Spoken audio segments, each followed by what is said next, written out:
Sa video na to, may mga bisita tayong namili ng mga sisiw na pabo.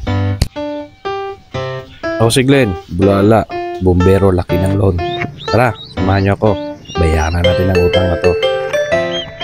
Bisita natin ay sila Sir na taga Barangay Apupong dito rin din sa Jensen.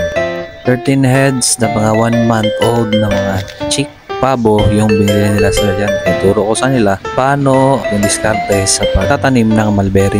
Bukod nga pala sa mga order nila ng mga sisiw na pabo, binigyan ko din sila ng libre. Libre lang po yan, mga mulberry, rooted mulberry and Madre de Agua. Ready to plant na yan. So sulit na sulit talaga mamili dito sa amin. Masaya din tayo na masaya yung mga customers natin na bumili ng ating mga sisiw na pabo. Sa dami ba naman ng freebies at saka mura na yan. Sa presyo binigay ko sa kanya. Tama na yung pag-alaga ng pabo ni Sir.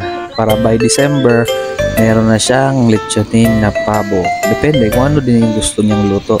Sa amin, pinakadabis talaga, lechon pabo.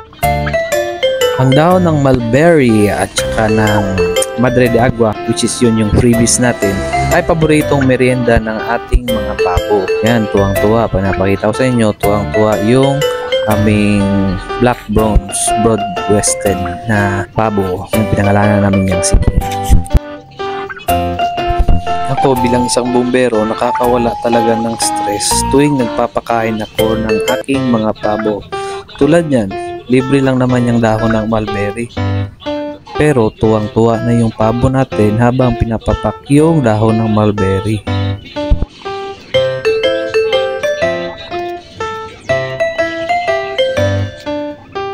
Yung mga mulberry, pwede gawing wine tulad yung ginawa ko.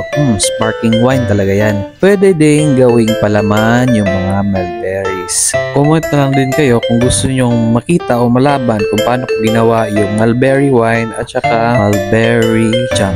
So that's it. Thank you.